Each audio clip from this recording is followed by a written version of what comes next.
Alright, what's up guys? Welcome back to Medieval Kingdoms Total War 1212 AD, the mod for Total War Attila.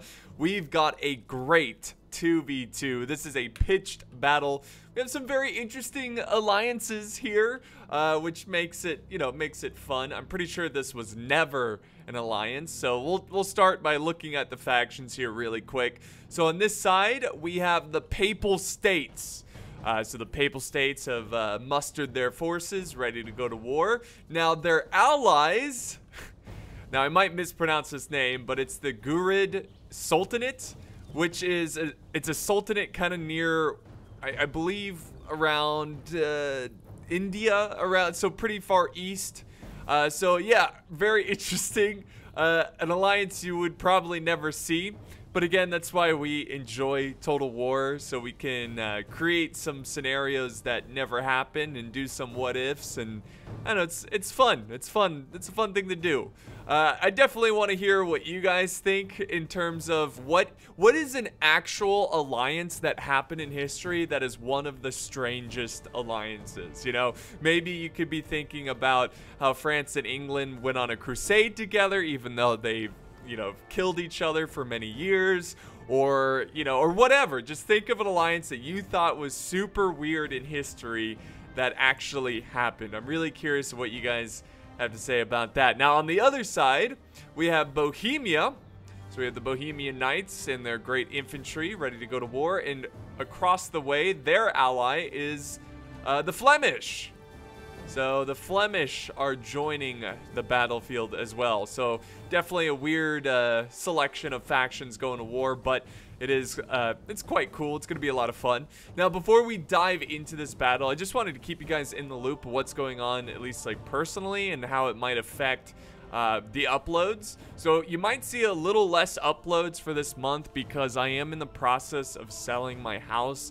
I have moved into my new house, and it's in the country, so there's no internet hooked up to it yet. Now, when I was going to buy the house, I called Comcast, and I asked them, hey, can you service this house? They said yes. I'm like, okay, perfect. I got Comcast. I'll have internet. I'll be able to keep making videos at the new place, even though it's kind of in the country. Well, once we bought the house and we're trying to set up the internet, I called Comcast and they go, oh, wait, actually, no, we don't. I'm like, oh, that's fantastic, because now my only option is satellite, which is horrible. It's like 4 gigabytes upload, which is not enough at all to do anything, not even upload videos, let alone stream. My only option to hook up decent internet is through AT&T, some like direct fiber connection that is a personal line that only I will use. It's really meant for like businesses with like 20+ employees and stuff. But yeah, I'm gonna have to do that, and it's gonna cost me $550 a month to have that. But that's my only option. I guess my other option would be to rent out an office space, but if you do the math, it probably would be around the same or more for the internet, so compared to the internet. So yeah, my options are pretty limited right now. So what I have to do, because I don't have internet at the new place, is that my old place is still in the market. It's, people are looking at it and stuff, but the internet is still hooked up and my desk is still over there. So I have to go an hour and 20 minutes to record, check on the old house, make sure it's, clean and everything, and then drive all the way back. So whenever I come over and record, I try to record 2-3 videos to kind of help hold me over. So I'm going to kind of be doing shorter videos, quick videos, because I don't have much time and things are a bit hectic because I'm trying to unpack. It's just a very busy situation, so nothing serious going on. It's just a bit of a challenge, and I'm really excited about the new house because it's got more land, and I'm gonna do some farming, which I thought about maybe making a channel about, but we'll see. We'll see. But anyways, just wanted to keep you guys in the loop, and if you're wondering why there's less uploads, or when I do upload, the videos are like 20 minutes or less, that is why. So let's dive into this battle, because it is starting off here. we have the Papal States with their crossbows, mounted crossbows, engaging the enemy crossbows. We'll go ahead and do normal speed. So both sides bringing mounted crossbows. Of course, the crossbows don't have as fast as a fire rate, but they do a lot more penetration, which is great against these metal knights that they're going to be facing. Now, we do have a bit of a charge from the Hospitaller Knights, trying to scare off the crossbows, which it does work, and they're going to go ahead and fall back. Now, on the other side, we have the Sultanate, the Gurid Sultanate, who have moved up some horse archers. So they have more of the traditional, you know, composite bow here.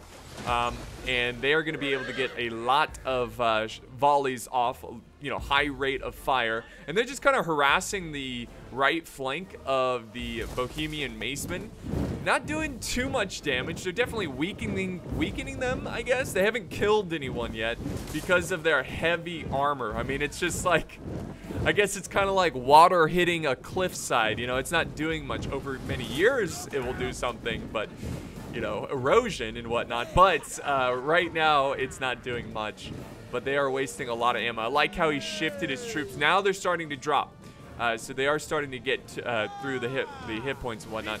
But I like how they angled the Macemen to face them. That's a very smart idea.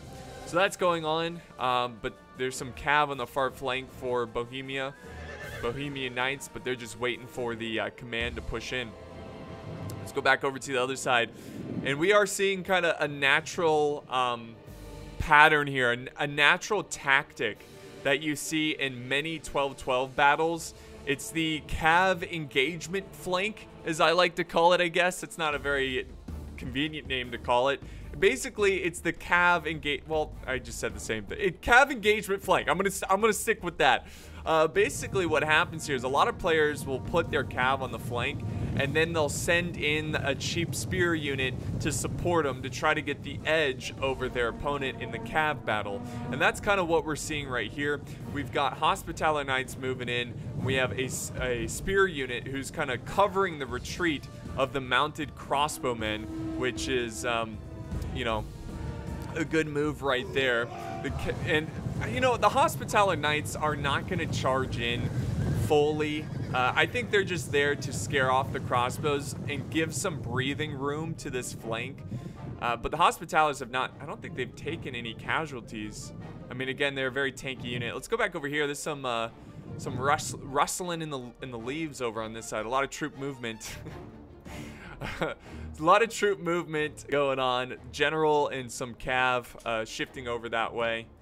So yeah, it looks like they're just gonna continue to keep like harassing the flank of the Bohemians, and it is kind of putting a chip into their numbers. The Macemen are now getting shot in the back, which is really good for, you know, the horse archers. They're gonna get some good kills here. And now we have a charge from some heavy cav. They're gonna go straight into this Maceman unit. They formed shield wall right at the last second, but I don't think it's enough. And they are getting annihilated. Look at that. A very aggressive charge there. I like it. So, and sure enough, they are breaking. I don't know if they're gonna break completely here, but they are wavering and they're gonna regroup. Now they have some halberdiers kind of watching that flank. And the archers, the horse archers, still have about 75, maybe 80% of their ammo. So they're doing a pretty good job. Again, horse archers for me, personally, I view them more as like mental warfare, kind of like, you know, like they're more of like, they're not.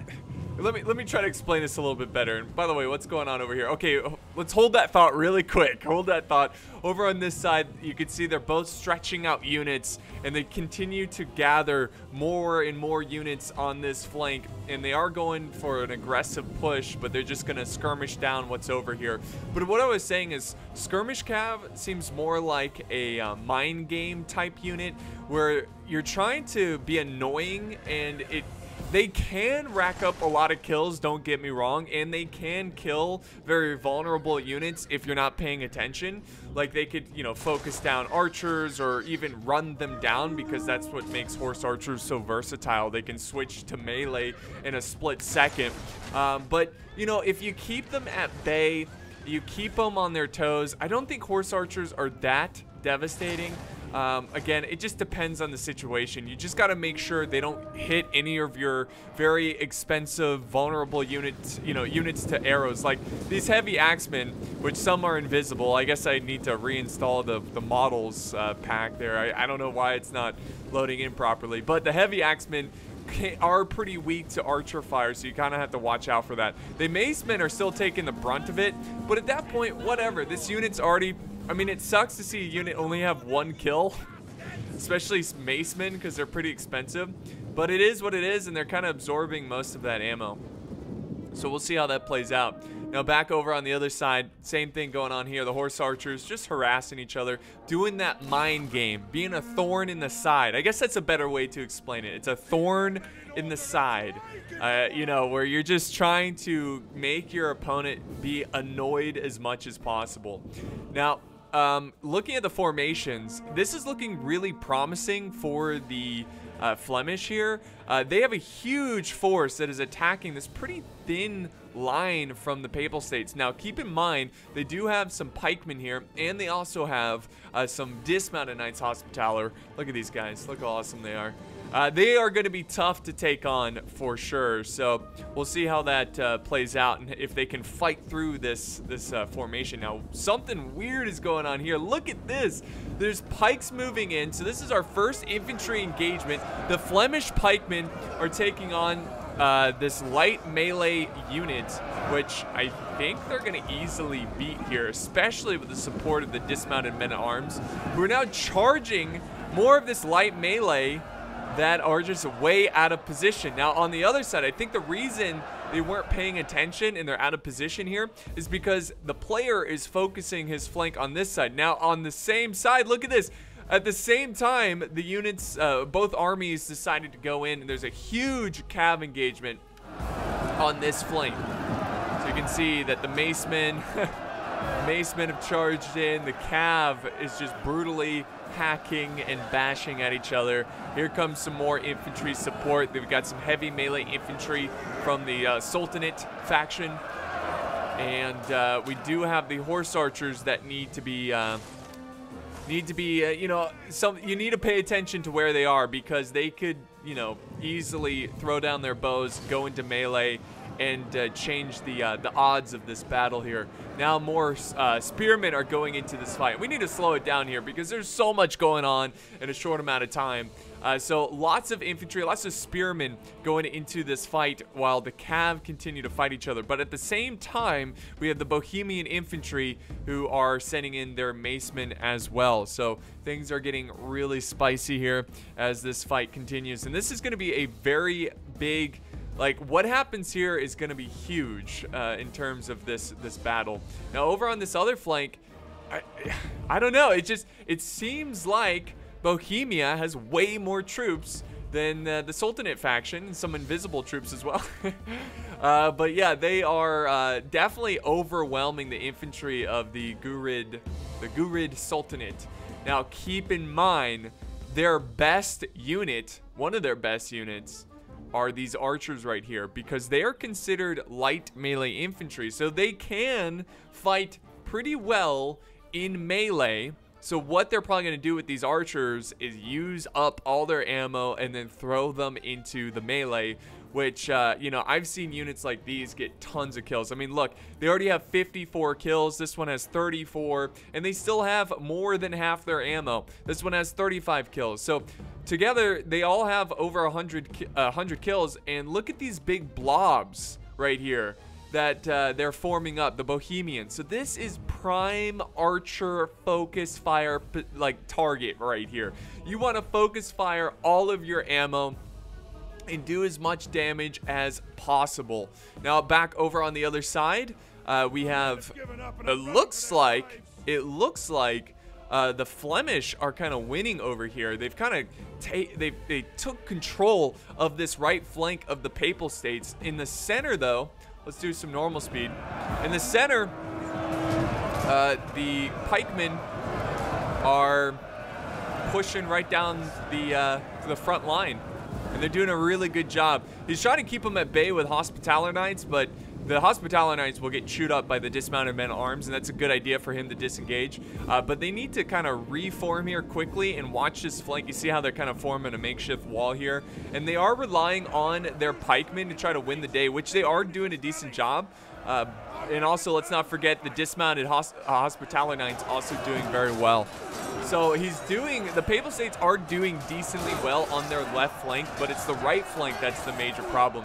Also, we have some pikemen from the Papal States that he must have looked away, but they are getting some good kills. I'm not sure what's happening here, but the pikes need to, yeah, there you go, quickly shift, and the Cav is going to disengage from that because they are losing a lot of Cav to this play. That was a really awkward engagement. All right, so let's zoom out here. Let's get a bigger picture of what's going on. So we kind of have the Papal States kind of shifted at an angle, and now their line is kind of forming up like this. On the other side, we have obviously the opposite. We have the Flemish kind of pushing outward this way. And it's just all over the place, guys. This battle is very unorganized in a traditional sense, I guess you could say. Cav way out here. You have mounted crossbows. You have random units fighting way out here. It's just like no man's land. It's just hit and run, almost like combat over here. Just units all over the place. Meanwhile, over on this right flank, there is a solid battle line. So I think whoever wins on the outskirts of the battle is going to be looking pretty good for the rest of this fight. So we'll see who takes this one. Let's go back over to the other side as well, where we are seeing more and more blobbing. Now, I do like that the Papal States have sent over some support, some Hospitaller Knights to get some nice charges on the blobs. That's how you want to take care of blobs. Use way less numbers, but make sure you hit them on multiple flanks. That's a great job. He's using these swordsmen to hold the front line, the Afghan infantry, and then we have the Cav kind of cycle charging in, and that's going to cause fear, and that's going to cause units to break. Also, keep in mind, guys, these archers, they're not going to miss like any of their shots because there's just so many units packed up in one small area. They're just so close together. So let's see, how many kills? 55 now, 82, 49. You can see they're already racking up kills, and keep in mind, they can't. Oh, enemy general dead. Hold on. That is huge. That is huge. So that was the Bohemian general dead, even though the infantry are winning this battle. The Bohemian infantry are winning. I don't know if they can still take it because these archers alone are going to kill so many of them, and their morale is already so low that they are going to struggle to try to, you know, keep their men together and not break.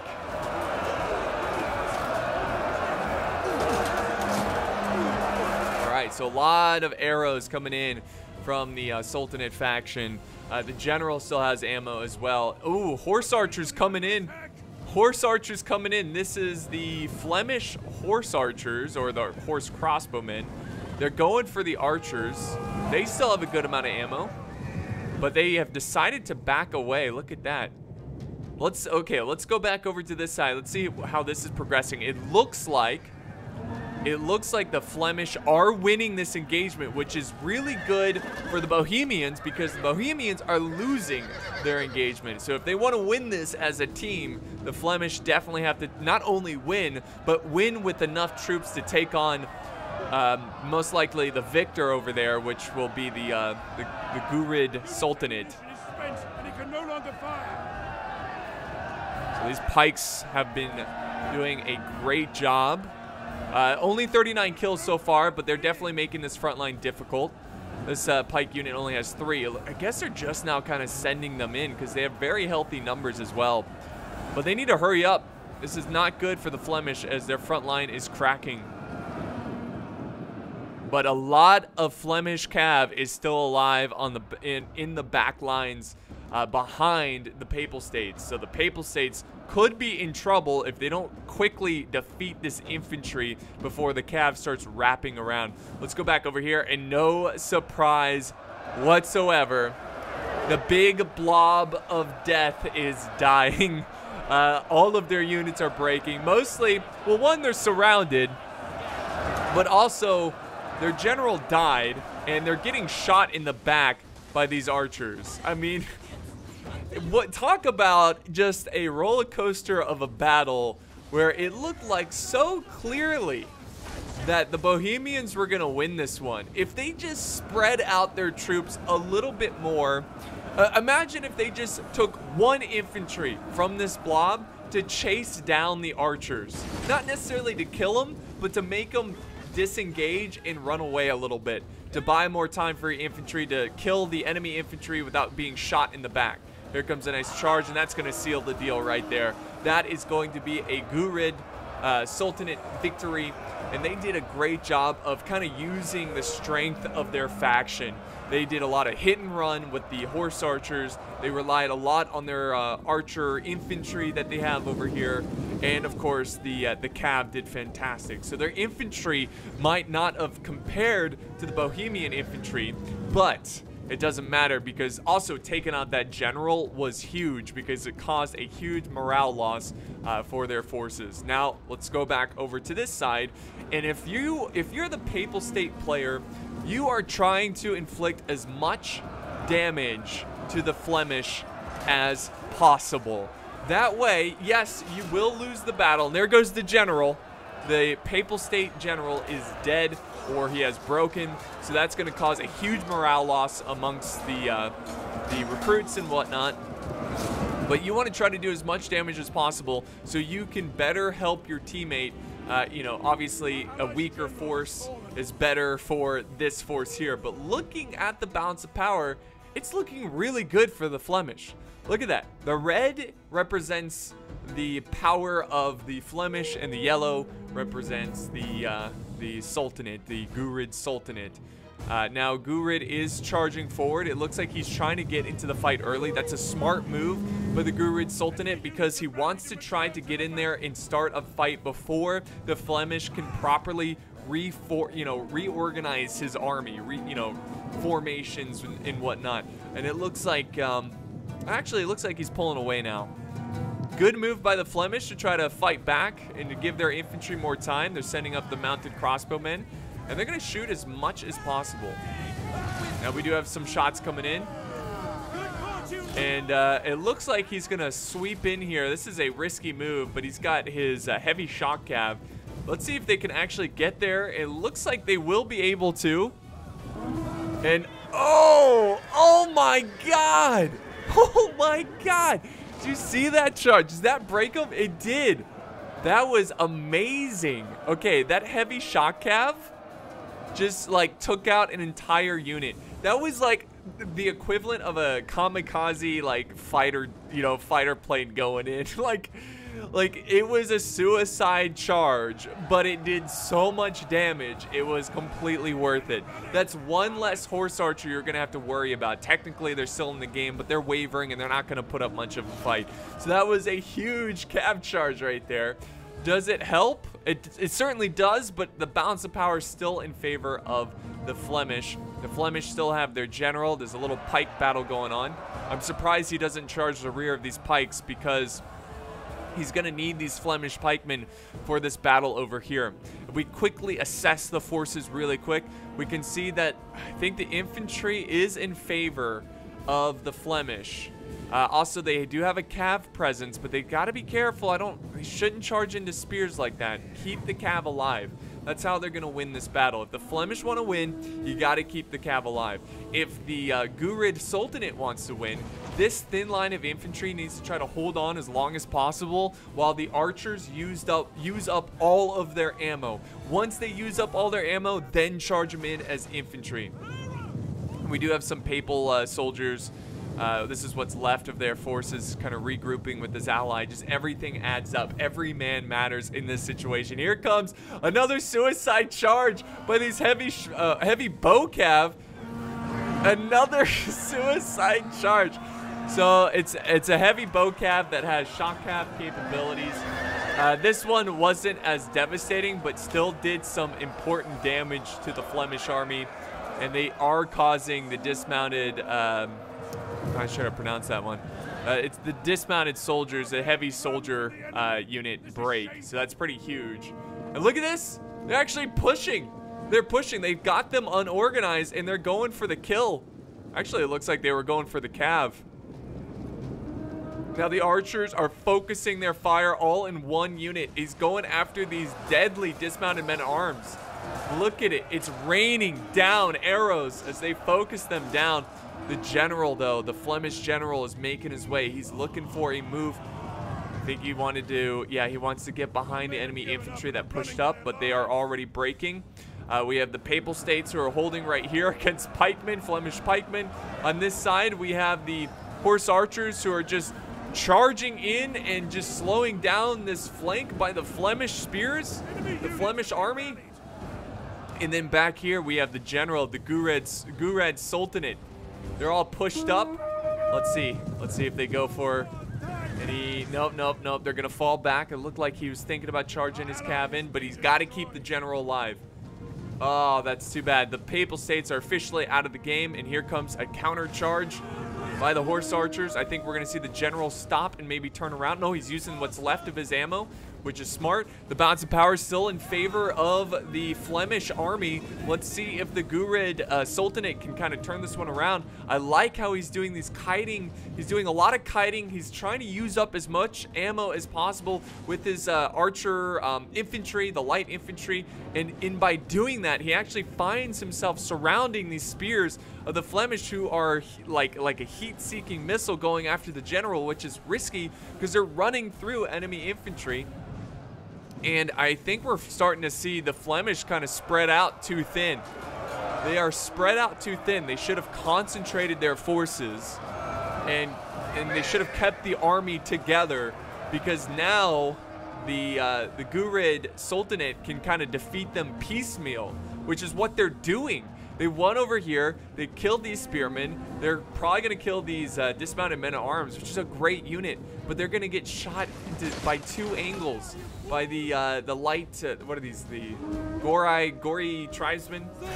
Not sure how you pronounce it. Now the infantry's reforming. These pikemen are about to get shot in the back. How many kills do these archers have? Seriously. 140. 163. And then this one has 167, which is an insane amount of kills. And yes, maybe you have seen archers with more. Oh my god, the general is about to break. If the Flemish general breaks here, I think it's over. The balance of power is shifting so quickly in favor of the Gurad Sultanate, and I think they've just won the battle here, using their kiting tactics, using this missile infantry to take the day. We have some medium bow cav. They're gonna probably get around here and charge in. We have some swordsmen going in. Some more swordsmen over here. Whew. That is insane. That is insane. There you go. They have it. They got it. Boom. A Pyrrhic victory, but a victory they shouldn't have had at all. They did a great job with the hit and runs all throughout this battle. That was a lot of fun. Let's go ahead and end the replay and look at the results here of the kills of the units. So this one was sent in by Persian Prince. I do appreciate the battle replay. Unfortunately, it doesn't show kills. I don't know why they do that, but they just do. But looking at his army, you can see that his skirmish units and his cav, mostly his skirmish units, I would say, saved the day. This one got 293 kills. The other one got 140 kills. And his archers getting 173, 183, and 152. Look at the kills of his infantry. I mean, I guess this is horse, though. I'm pretty sure this... No, that's... Okay, it's just the wrong picture for the unit. But 190 and then 230 for some of his spears, which is pretty decent. That's about it for his infantry. 19, 28, 95 is pretty decent. I mean, but it came down to his archers and his cav. Great hit and run tactics. Did a really good job. His ally, his infantry did pretty well. His Hospitaller Knights. Unfortunately, he didn't have as much luck with the cav. One unit getting 152, which is pretty decent. And then over on the other side, we have the Bohemians. They did poorly with their cav. They should have gotten more, especially with all those chevrons. That's a lot of money right there, and they couldn't even break 50 kills. So Bohemia did best with his heavy axeman, but that's about it. And then we have the Flemish, who did really well. Great job. 416 with a Cav unit. 220, 213, 127. So great job there. His dismounted, these swordsmen. I think I know how to pronounce it, but I'm not going to try. They didn't do so hot. The pikes did okay. But yeah, that's going to wrap it up, guys, for today's battle. I do appreciate the support. If you enjoyed the video, don't forget to leave a like. It does help a ton, and it goes a long way. Thank you guys so much for watching. I hope you enjoyed this one as much as I did. And I'll see you guys next time on the battlefield.